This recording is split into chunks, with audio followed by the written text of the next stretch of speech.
And here we are again, this time not from our own place, but actually from a place called Ranomafana, which is a very touristic place on Madagascar. It's in the middle of the rainforest, and in the old times, before any scary viruses, many tourists came to this place to visit the rainforest and to see the maquis, the lemurs. We as a family so now and then go to this place. It's only about 4 hours drive from our village, which seems quite far, but it's only around about 150 kilometers, so that's not even that far. And we just go here and we stay in a Malagasy hotel, which is nice and not very expensive, I need to say, and we just have a good time. Anyway, this second part of the series about Romans 13, verse 1 to 7. In this second part, we will dive into the history and see what Christians throughout the ages made of this text. I said in the introduction, Romans 13 seems almost always be invoked by oppressing groups or governments, and it is not often that you hear the normal people say that we need to obey whatever the rulers want you to do. These normal people usually suspect that there is more behind this text. Let's go and dive into the history.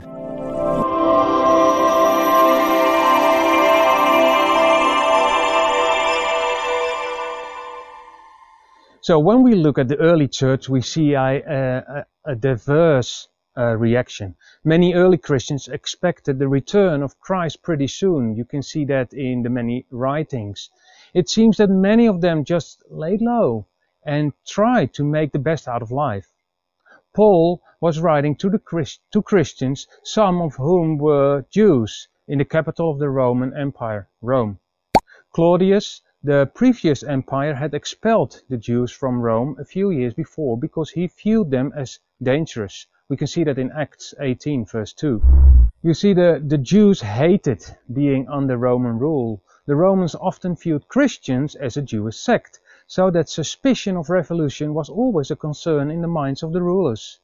Also, Christians easily could have taken Jesus' teaching about the coming of God to mean that they should work for the overthrow of the secular, moral, corrupt government in order to help bring in Christ's kingdom.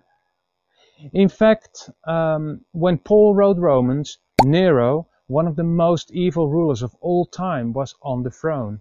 What a time for a revolution! I mean, living under Nero wasn't fun at all. Most people that resisted his absolute dictatorship ended up dead. We can see what happened when the Jews started to resist in 70 AD. They got slaughtered, and the temple ended up as a pile of rubble. Nope, with the usual exception, most Christians just try to obey and hope that Christ's return would be soon. Now, mind you, that last statement is a bit misleading. I say that Christians tried to obey. That this didn't work in many cases seems obvious when we see how many of them got executed.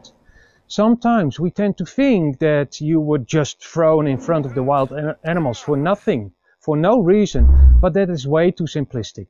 No, the Roman Empire had actually no problem with people of other religions. If you wanted to worship Zeus, be my guest, or Wotan, by all means go ahead, as long as you bow for the emperor. Not bowing to the emperor was seen as a matter of state. It was mandatory. Didn't you bow? Then you were considered to be dangerous to the state. Many more of these kind of rules made it pretty difficult for Christians to obey. But then it started to look like Jesus wasn't coming back as soon as many wanted him to come back.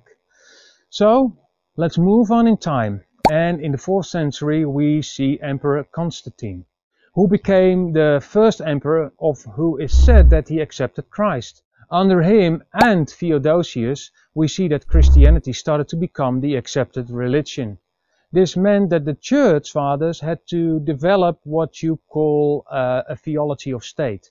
And this basically means that they had to think about how Christians and the Christian faith had to deal with the government issues. In this time we see the church father Augustine coming to the scene. Augustine wrote a thesis which is known under the title of City of God. This thesis talks about two cities. One is the earthly city, the city of man, and the other one is the city of true believers. The latter is mostly concerned with godly issues, and in the first one people were mostly busy with their own things, their own traditions. Augustine said that these two cities will always be in conflict.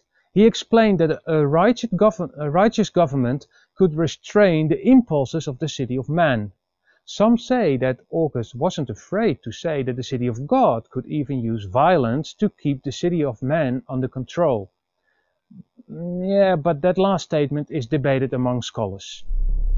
Now, not long after this, we see that the church starts to appoint popes to rule the entire universal church, the Catholic Church, which means universal church. Now it became interesting because the theology around the Pope was that he is the representative of Christ on earth. So if he is that powerful, shouldn't other rulers just listen to him? Can the Pope declare who becomes king and what the kings or emperors can do and what not? The theology that comes out of this situation is called the two-sword theology.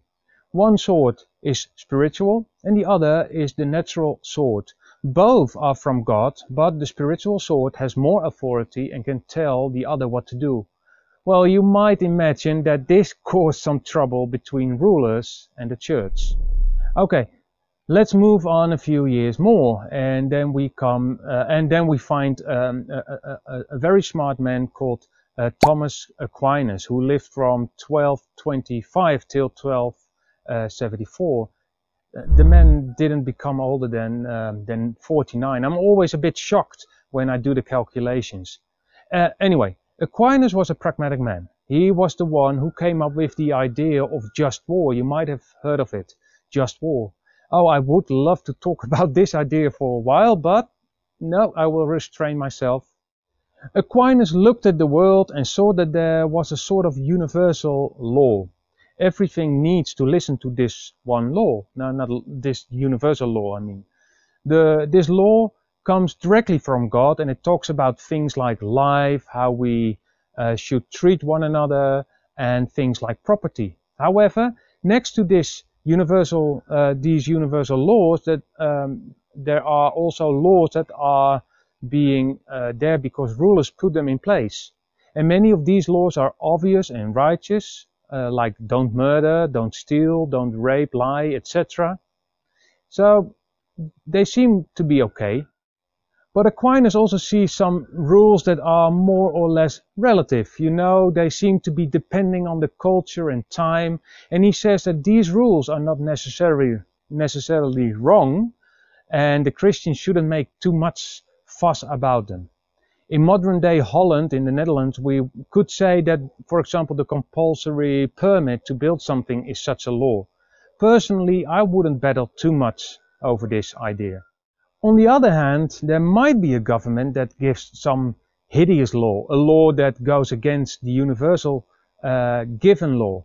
And Aquinas' idea is that a Christian should obey God above all. We've heard that before, right? Aquinas sounds much like what we say today, and with that he actually set an example for many who came after him. Okay, now we jump to the time of the famous reformers. Let's start with Luther. Luther kind of liked the idea of separation of church and state. He did teach that Christians should obey the government, but he thought that the government should not interfere with church business. That was a very good idea, but we have seen that whenever the governing parties wanted more power, they actually started to break with this idea. Their idea was often that when they controlled the church, they controlled the people. You see, Hitler quickly made sure that he had allies in all influential churches in Germany. He simply dismissed the critical pastors and replaced them with pastors who shared his ideas. And when we look at Calvin, we see that he mostly agreed with Luther. He said that Christians should obey both the church and government. He took it a little bit further by teaching that the state should enforce the biblical values. And by doing so, the state would set an example for the world around. Calvin did not directly protest when the state, for example, punished people for having heretical ideas. And now we come to a very interesting man. We come to Huldrych Zwingli. I think it's a very interesting man because I actually examined his life and work during my theology study. You see, Zwingli said that the church had to order the state what to do. And not only that, he believed that the church had to be fully involved in state matters, even if that meant that they had to use violence. And what I admire about Zwingli is that he wasn't an ivory tower pastor. No, he walked the talk. He did what he preached. He was prepared to get his feet dirty. He went as far as leading his church into battle against the Roman Catholics. Now, mind you, let me make this very clear. I'm not saying that I agree with everything he said and did, so don't take me on that. But I just admire the guy for his boldness. You see, Zwingli actually died. Yes, so does everybody, right? But Huldrych Zwingli died in battle, fully convinced about the task he thought the church had, namely ruling over the secular institutes. You might ask whether there wasn't any conflict between these reformers. Well, let me cite Luther for you when he heard that Zwingli died in battle. They say that Zwingli recently died thus. If his error had prevailed, we would have perished, and our church with us. It was a judgment of God that was always a proud people. The others, the papists, will probably also be dealt with by our Lord God. Well, although Luther's dislike of Zwingli's theology was mostly about the way both interpreted the meaning of the bread and wine during the Eucharist, it is clear that they weren't the best of buddies. And then we come to the period of the Enlightenment. In this period, we're talking about the 17th and 18th century. The idea was mostly to keep the state out of church business and the other way around. The thought is older, but the expression separation of church and state comes from a wall of separation between church and state, a term coined by Thomas Jefferson. John Locke, one of the most influential Enlightenment thinkers, already promoted this idea before him. Locke said that the government lacked authority in the realm of individual conscience, as this was something rational people could not hand over to the government for it or others to control. For Locke, this created a natural right in the liberty of conscience, which he said must therefore remain protected from any government authority.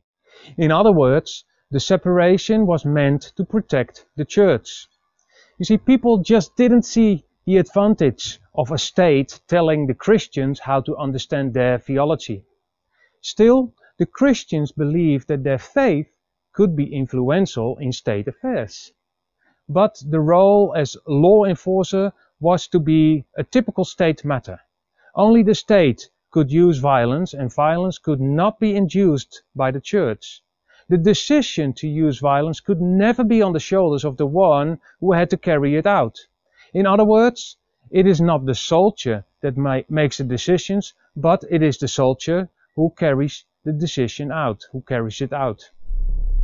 Oh boy, I need to hurry a little bit. I mean, we're in the middle of the rainforest and it's starting to rain. It's not that hard yet, but it will be in a few minutes. Okay, let's go to modern times. I already said we're not going to discuss the Hitler regime, so let's see what happened after the war. things seem to become more quiet in Western Europe.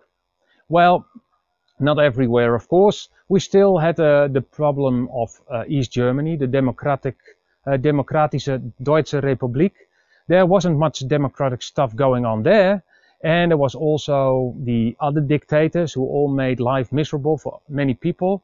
The fascist dictator of Spain, Franco, controlled the country until the mid-1970s, and we also had Antonio Salazar and later Marcelo Caetano, I think it's his last name, who both ruled Portugal with an iron fist up until the 1975. So maybe I should say it became relatively quiet in the Netherlands, and maybe in your country as well, I don't know. Yes, that's more safe to say. Anyway, democracy seemed to flourish, and we've seen many political parties that originated out of Christian groups. Many of the politicians were very well behaved, so it seemed. They either went to church every Sunday, or they were quick to say that they treasured the Christian morals. Oh, you see that nice man over there? He is our Prime Minister. He's a Christian, so he will do what is good for us. In such an environment, not many Christians doubted whether they had to obey the government on the basis of Romans 13. You see, in this phase, it wasn't hard for the politicians to get people on board. But as the time moved on, they refined their narrative in such a way that even the liberal Christians and many of the unbelievers joined them as well. Let everyone be subject to the governing authorities, for the one in authority is God's servant. They are God's servants. So it strongly depends on whose name you fill in. If you say let everyone be subject to Nero because he is God's servant, you obviously get a different taste of this passage, right? While, at least in the Netherlands, it made sense to obey the government just after the Second World War, it might not make as much sense now.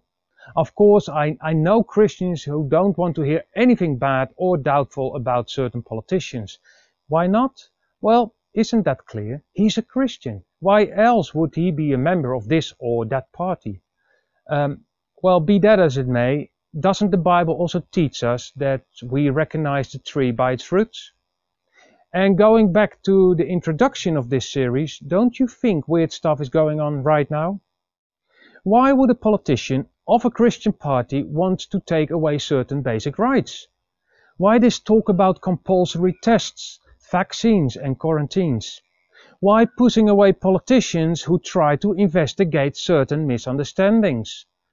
Why flat out lying about stuff you just said on public television? Oh no, I can't recall I've ever said that. You see, in this last period only, enough weird stuff is going on to make us think that Romans 13 might be about something else than face value read. Is Paul talking about something else? And I know, I take the crisis around the virus as an example why there is so much more going on. But hey, where would we be without a real life example, right? However, it does explain the rise of several political parties who all want to do it better. In the Netherlands we have a fairly new party that isn't primarily Christian, but their speech is. They clearly vocalize that they want to return to the Judeo-Christian values on which our country was once established. And I know of many Christians who have voted on them. Why? Well, reading Romans 13 on face value becomes so much easier when the governing power lives out the Christian values. It is simple as that. And actually I can relate with that feeling. Life becomes easier when you don't have to worry about your rulers all the time.